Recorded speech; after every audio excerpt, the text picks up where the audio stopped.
Hi, and welcome. You're listening to the X22 Report. My name is Dave, and this is episode 1858B, and today's date is May 3rd, 2019, and the title of the episode is Patriots Are on the Hunt, Gloves Are Off, Placeholders Active.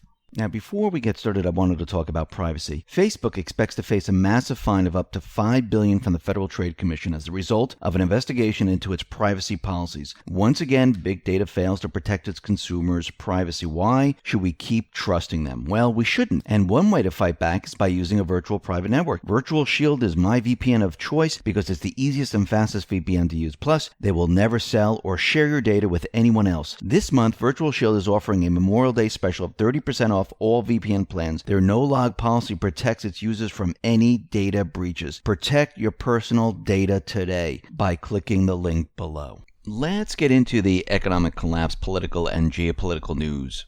Now, I just want to say to all those people that have been listening to me from the beginning or who came on board, last year, the year before that, I am very grateful and thankful that you are listening to me. Thank you for taking the time out to listen to what I have to say. Thank you for listening to my rants when I go off on a subject. I really appreciate it, and you don't even know how much it means to me that people actually are listening to what I am saying.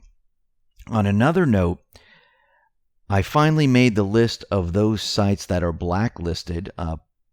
Pointer.org came out with a list. They took it down, and they actually listed the X22 Report. So I am a conspiracy theory blacklisted site that you should not be listening to, just to let everyone know that. So this is the first award that I won, and this is very nice. So let's get into what is going on. Right now, the Patriots, they are now the hunters. They're pushing the truth, and the deep state and the mainstream media knows that the truth and facts are going to be coming out. And the public is going to get a taste of these facts. And then more facts are going to surface, which will have a negative effect on the mainstream media. This is why the mainstream media is taking action right now, which we'll be talking about a little bit later in this report. But we know that Bill Barr decided not to testify.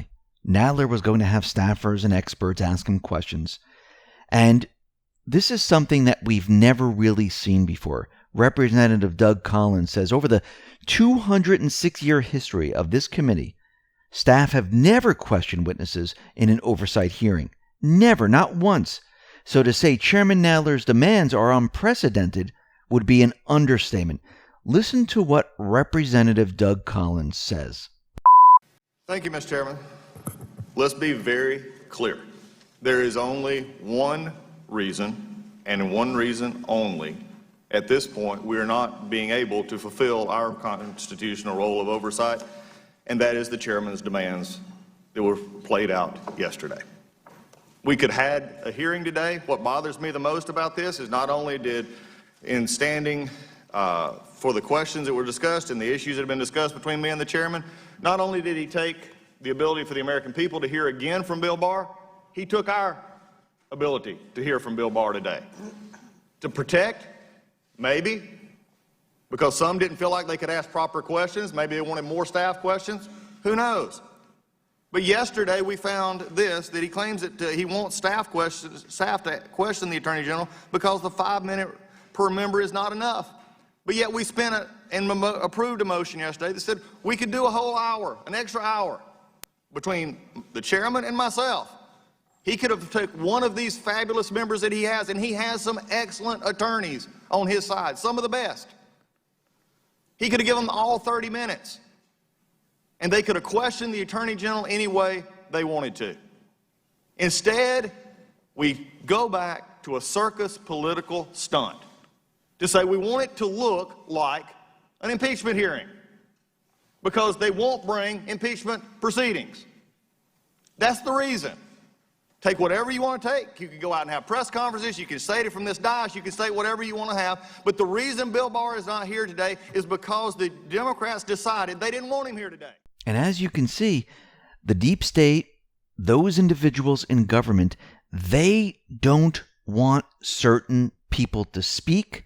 They don't want certain things out there. And this is why they are doing it.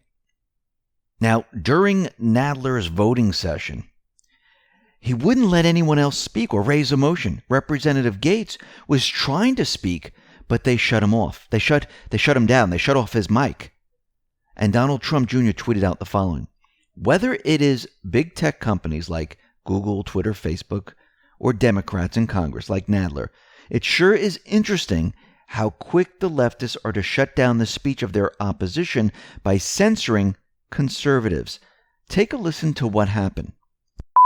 Point of parliamentary inquiry. His conduct before Congress, nor does it conclude our efforts I seek recognition to for compel parliamentary production inquiry. of the entire report and its underlying materials. The hearing, Mr. Chairman, And we'll do so with trampling minority rights.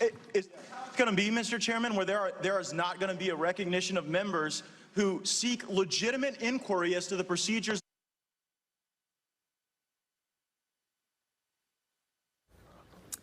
That may happen in Washington, D.C., but it does not happen often on live television. That was Matt Gaetz, a Republican you see from Florida, who was trying to interject toward the end. They don't want certain people to speak. They don't want to hear from them, and they're just shutting them down. I mean, we've been talking about how Facebook got rid of a bunch of people saying that they're dangerous people. How this Pointer Group is coming out and say these are the sites that you should not be listening to because they're conspiracy sites. You know, compared to the mainstream media, where they've been pushing a conspiracy of Russian collusion for 2.5 years, but they're the ones you should be listening to. Now, William Barr made a major disclosure in his Senate hearing that hardly anyone noticed. Now, Barr revealed during a Senate Judiciary Committee hearing that former Australian diplomat Alexander Downer was an FBI source for information about George Papadopoulos. Because Barr mentioned this, it could now allow the public to force the government to reveal details about Downer's role in the investigation. Do you think this came out on purpose? Absolutely. And this happened during the back and forth with Democratic Illinois Senator Dick Durbin. Barr identified Alexander Downer, a former Australian diplomat, as the FBI source for the information that sparked the Bureau's counterintelligence investigation into George Papadopoulos and other Trump campaign associates. Now, the federal government had not officially identified Downer as the source. That disclosure by the Attorney General would certainly assist any Freedom of Information Act litigants seeking additional details about the origins of the Russian investigation. And I believe he let this slip out on purpose. It was planned. Now, the mainstream media is now trying to get ahead of what is coming. And we know what's coming. Comey Report, declass, OIG, sealed indictments becoming unsealed, the investigations hitting the mainstream. Now, the New York Times, they dropped a bombshell revealing that Stefan Halper's assistant, Azra Turk, who met with Papadopoulos in September of 2016, was actually an FBI investigator posing as a sexy assistant to Halper. Stefan Halper's assistant, Azra Turk, who Papadopoulos referred to as Honeypot, said she flirted with him and directly asked him if the Trump campaign was working with Russia. The New York Times admitted that Azra Turk was a deep state FBI spy, and she was spying on Papadopoulos. George Papadopoulos joined Tucker Carlson to discuss what happened in the New York Times. Now, during their discussion, Papadopoulos dropped another bombshell. He said, yes, there were foreign governments meddling in our 2016 election, but it's not the governments you think. It wasn't Russia. It was the UK. Now, he added the following.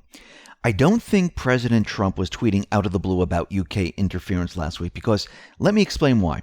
The day I met with Stefan Halper and Azra Turk in London, I was invited by the British Minister of Foreign Affairs to meet with them at their offices, including with Tobias Ellwood, who was number 2 at the time under Boris Johnson. So clearly, when the New York Times suggested in their reporting today that the British were told of this operation, I believe the British were actively spying on me as well. And I think part of what the president was tweeting about last week was this operation in London. So the Brits were also involved in spying on Trump. George Papadopoulos tweeted out the following: I will make the job easy for America's reporters. The U.S., Turkish, Australian, UK intel agencies who targeted me knew I had no Russia contacts. They were after my work on the East Med pipeline, and they all wanted to stop. Unfortunately for them, the project was implemented in 2017. Remember what Trump tweeted out back on April 24, 2019? Former CIA analyst Larry Johnson accuses United Kingdom intelligence of helping Obama administration spy on the 2016 Trump presidential campaign. At OANN, wow, it is now just a question of time before the truth comes out, and when it does, it will be a beauty. So we know that Barr is looking into all of this spying. He's looking into how many people were spied on and who spied on them.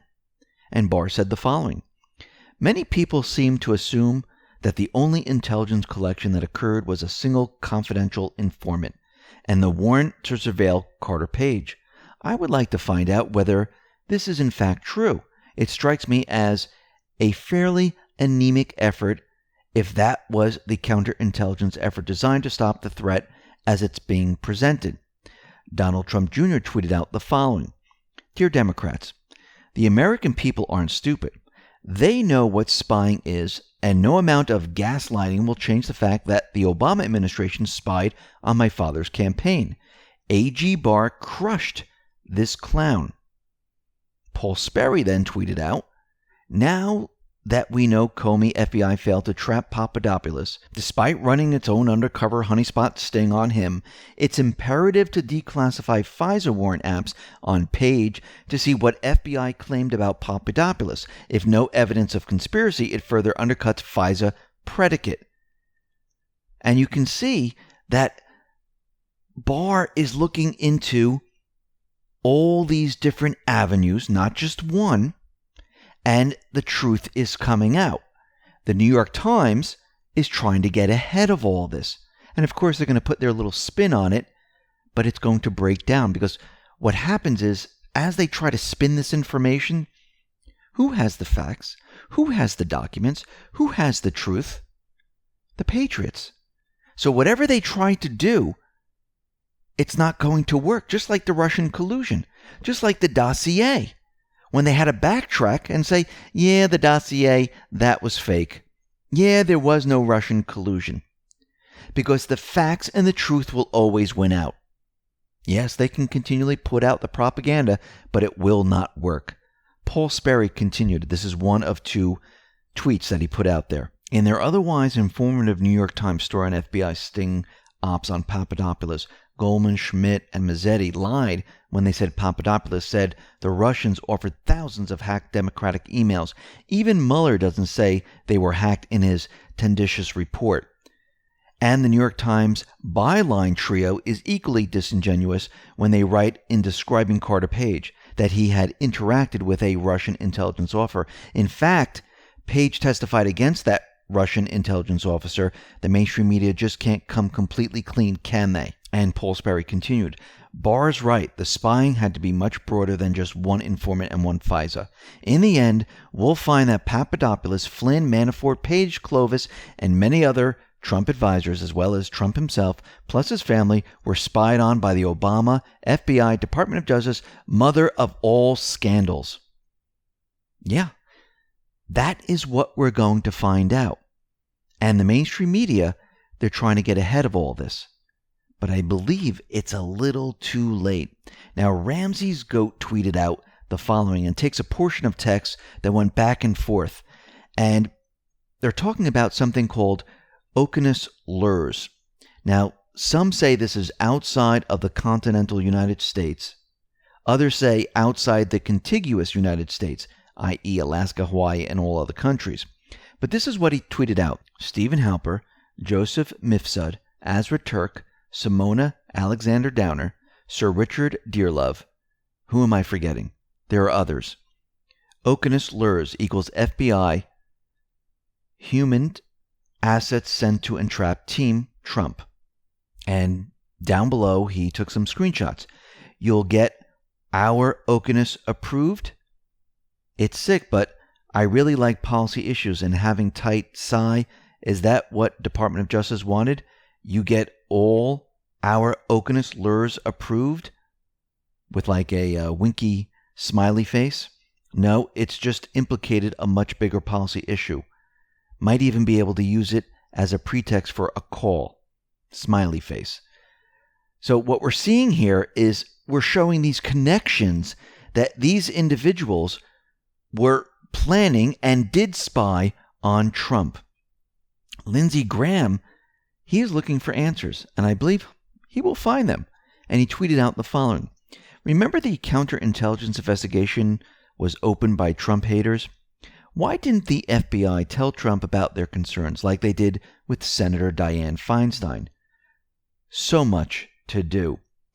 Now, at this point, what is happening here is they're putting all the pieces together and everyone is tweeting out and showing the American people, those people that have been watching the mainstream media, that there's a lot more to this story. Now, remember, if we go back to Q's post, the reason why we see this happening and the reason why it's taking so long is because they have to build this up and bring people into the fold. So they start asking questions and so they can question everything that the mainstream media has been putting out there. And this is being done right now. And this is why Barr decided to testify in front of the Senate. This is why Barr decided to give speeches, because he's trying to get the American people on the same page. This is why he mentioned spying. This is why he mentioned Alexander Downer. This is why he's out there getting the public to understand that there's investigations going on, that spying did happen, that everything that Trump said is just not something that he made up. It actually happened, and we have documents. And this is why there's certain individuals on the Senate, that's why they were asking him these questions. It was all being done on purpose. Now, Ukraine's embassy in Washington says a Democratic National Committee insider during the 2016 election solicited dirt on Trump's campaign chairman and even tried to enlist the country's president to help. In a written answer to questions, Ambassador Valery Chaly's office says DNC contractor Alexandra Chalupa sought information from the Ukrainian government on Paul Manafort's dealings inside the country in hopes of forcing the issue before Congress. Chalupa later tried to arrange the Ukrainian President Petro Poroshenko to comment on Manafort's Russian ties on U.S. visit during the 2016 campaign. Chaly says that at the time of the contacts in 2016, the embassy knew Chalupa primarily as a Ukrainian-American activist and learned only later on her ties to the DNC. He says the embassy considered her request an inappropriate solicitation of interference in the U.S. elections. So everything is centering around Ukraine. So we have Clinton in Ukraine. We have Biden in Ukraine. We have Obama in Ukraine. And they were using Ukraine to meddle with the 2016 election and to get Trump's administration. It was a trap. Now, Trump is trying to get Congress to do the work they were elected for instead of going after him. I mean, with all these ridiculous investigations. Think about it. They're doing nothing else except concentrating on getting Trump out of office. That's all they're doing. And they're talking about impeachment. Then they're in back rooms talking about impeachment. And that's all they're doing. He tweeted out the following. Okay, so after 2 years of hard work and each party trying their best to make the other party look as bad as possible, it's time to get back to business. The Mueller report strongly stated that there was no collusion with Russia, of course. And in fact, they were rebuffed at every turn in attempts to gain access. But now, Republicans and Democrats must come together for the good of the American people. No more costly and time-consuming investigations. Let's do immigration, border, infrastructure, much lower drug prices, and much more. And do it now. Now, I know he's making the call out there, and he's doing this on purpose because he wants to expose them and show the American people they are not working in the best interest of the people. They're on their own agenda. Because why? They're afraid that they're going to be found out, that they're going to be exposed once the investigations come out. Why do you think they want to know what's in the Mueller report? And I'm not talking about all the other stuff. I'm talking about the grand jury stuff. That's what they're interested in. That's what they're afraid of.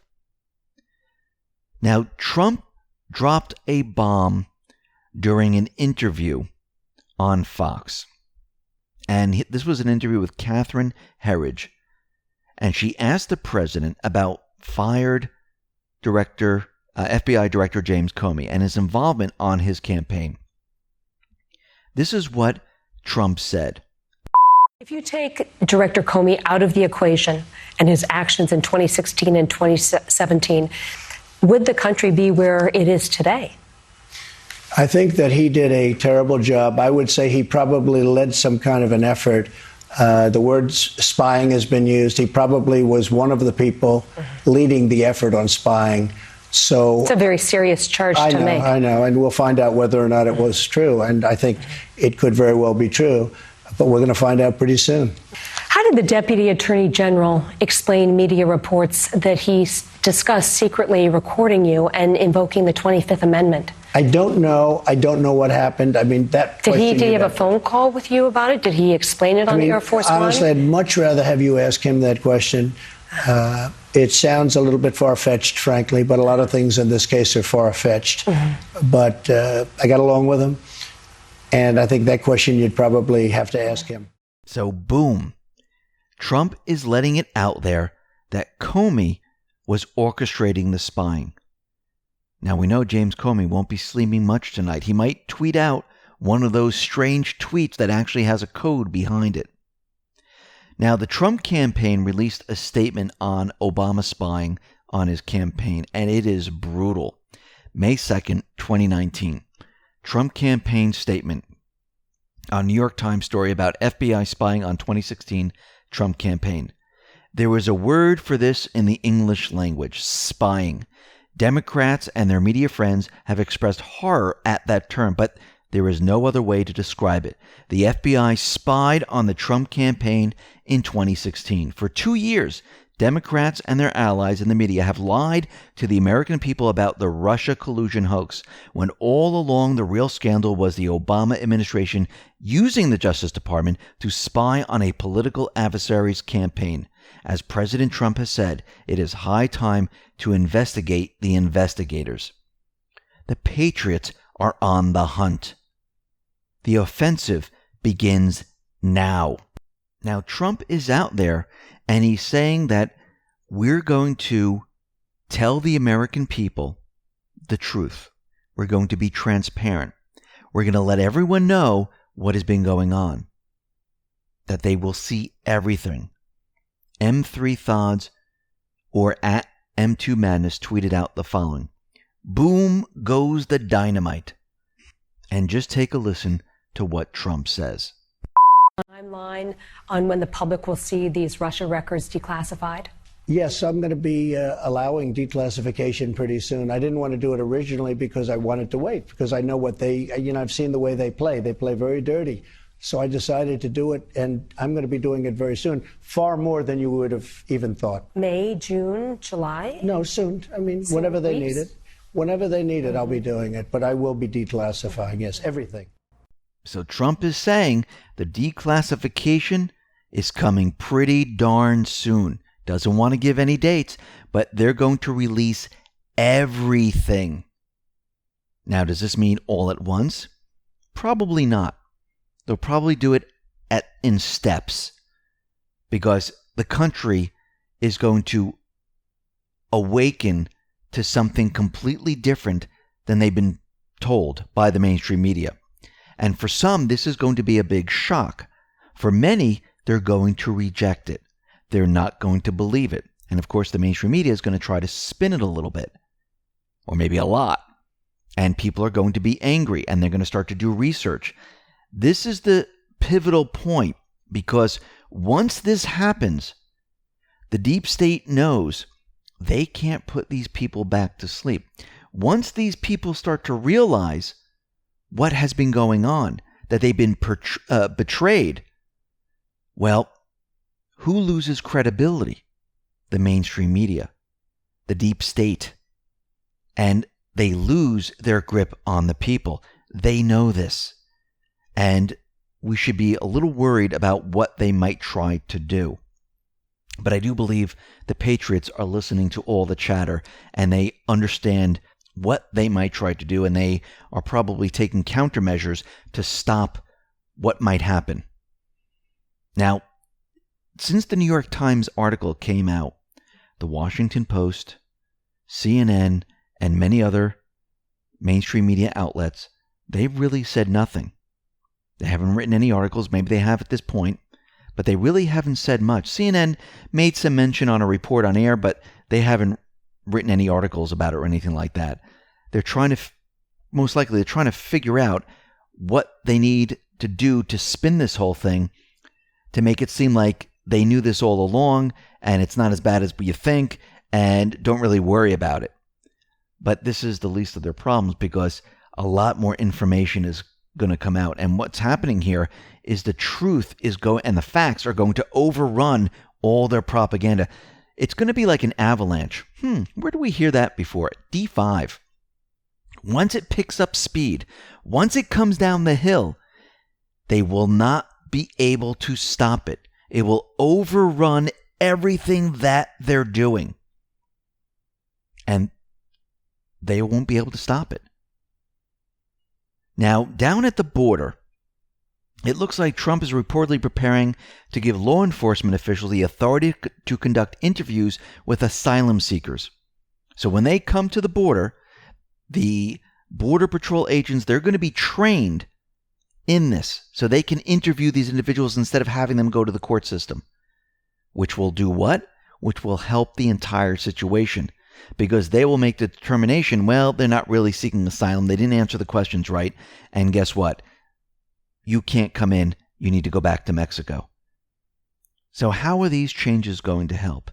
Well, they're going to reduce the number of migrants who are waiting for a decision on their asylum case, alleviating an immigration court system bogged down with some 900,000 pending cases, and more quickly deport foreign nationals who do not qualify. So if that gets rolled out and we actually start deporting people within a timely manner, you're going to see the numbers drop exponentially. And who is this a problem for? The deep state. They're going to be in trouble because they're not getting their illegals into the country. Now, it looks like Trump retweeted a report, and this is from Maria Bartiromo, where they're talking about certain individuals being banned from Facebook because they're classified as dangerous people. It was Laura Loomer, Paul Joseph Watson, and many others. I think it was Farrakhan also, because I think Snoop Dogg was out there complaining about this. And again, they're shutting certain people up. Now, this is most likely going to spread because, as we can see, this is all happening when the declass, the Comey report, the OIG, the sealed indictments will become unsealed.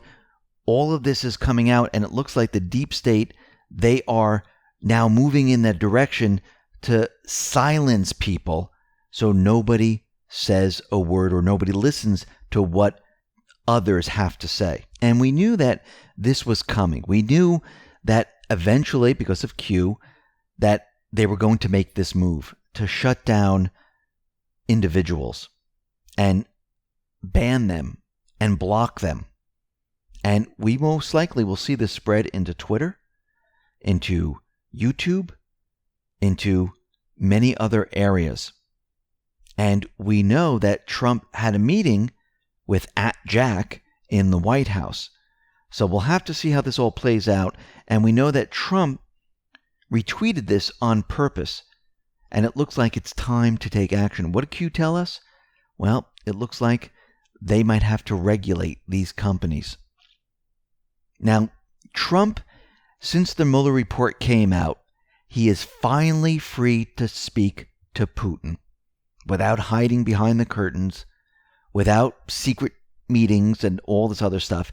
He can just speak to him because there was no Russian collusion. Trump tweeted out the following: had a long and very good conversation with President Putin of Russia. As I have always said, long before the witch hunt started, getting along with Russia, China, and everyone is a good thing, not a bad thing. We discussed trade, Venezuela, Ukraine, North Korea, nuclear arms control, and even the Russian hoax. Very productive talk. God, to be a fly on the wall, I can't even imagine what really was said. And you can tell from this tweet that Trump is talking about all the hot spots around the world. And it looks like everything that we're seeing is about to change. We've seen bits and pieces of peace in North Korea, the troops being removed from Syria. I think now, since the Mueller report has come out, we're going to see huge changes. We see that Italy and Hungary, they're joining forces. And we have Prime Minister Viktor Orban and Italy's Deputy Prime Minister and Minister of the Interior, Matteo Salvini. They agreed on the importance of strong nation states, on the need to give priority in Europe to European culture based on Christian values, and on border defense. Both of them are talking about separating and moving away from the European Union. Viktor Orban said the following: the citizens of Europe will benefit from listening to Italy and Hungary rather than President Macron. He also outlined the Hungarian proposal for the establishment of a new body comprising the interior ministers of the Schengen area countries. He stated that powers related to migration should be taken away from the European Commission and delegated to such a body. Wow.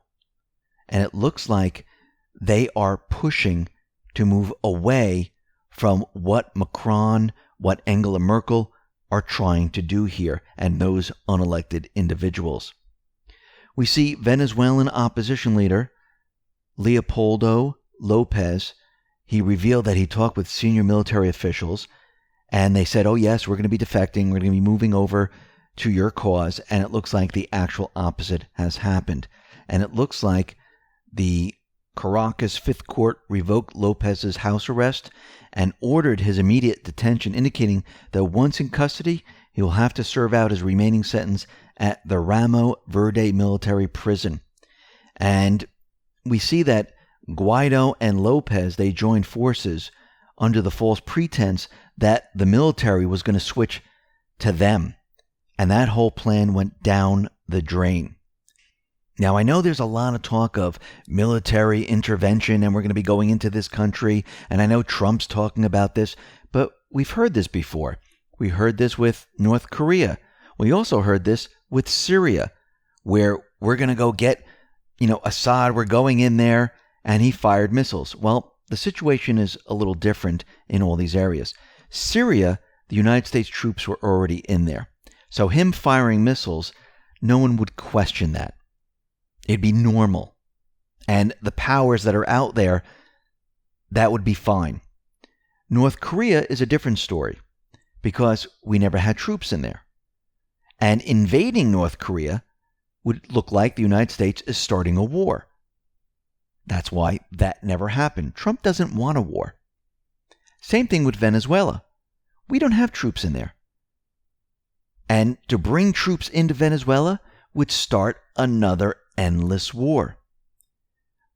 This is all being played out. And I believe the conversation that Trump had with Putin, they talked about Venezuela, North Korea, Syria, and all others. I believe something is going to happen and everything is going to change. And if you notice, when the Mueller report was coming out right before it, this is when the Venezuela thing started. This is when it really ramped up. And then the Mueller report came out, and now Trump is free to speak to Putin. And I believe something is about to change in Venezuela and North Korea and Syria, where we're going to see things accelerate in the right direction. Now, we know that the truth is coming out, and it's coming out in this month. This is going to change everything. And remember, Q has given us all these placeholders. The placeholders have just become active. The gloves are off. The Patriots are on the hunt. And the mainstream media, the deep state, they're all on the defensive. They are the prey. And this is why they're screaming very, very loudly. Because they know that the time is coming. And they can't stop this. There's no place to hide. Where are they going to run? Makes them look more guilty.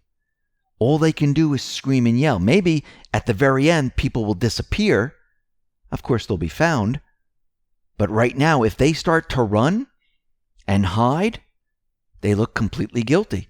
They have to stay the course. And somewhere in the back of their mind, they do believe that they will regain control, which they will not. The only thing they have left is maybe an event. And they can use the event to clog the news cycles to try to regain the narrative. But I don't think it's going to work. And it depends what the event is. I mean, they have all different type of events they can use. I mean, I don't think a shooting, I don't think a burning of a church is going to work. I don't think any type of attack like that. I think it has to be much, much bigger if they really want to change the direction and stop everything. And I do believe that the Patriots, they are on to them. And they're listening to the chatter. They're listening to what's going on. But again, they could use anything. They can use a solar flare to say, hey, well, the social media sites are completely down. The only place you can listen to everything is the mainstream media. We only have those satellites working. So they can do anything. But I believe the Patriots, they're already prepared for this. And this is why Q has been telling us about the White House having a video streaming service. The president has the alert system, and they have other things in place when or if this does happen. Listen, everyone, thanks a lot for listening. Be well, be safe, and especially be prepared. Thanks a lot.